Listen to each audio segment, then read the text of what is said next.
Hati-hati kepada orang yang tidak membalas ketika dia dilukai, ketika dia tidak meminta ketika dia kekurangan, dan tidak melabrak ketika dia difitnah.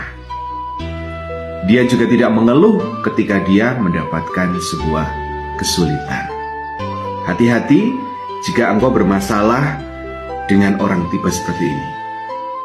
Karena apa? Kemungkinan besar level kekuatan kita tidak sebanding dengan dia.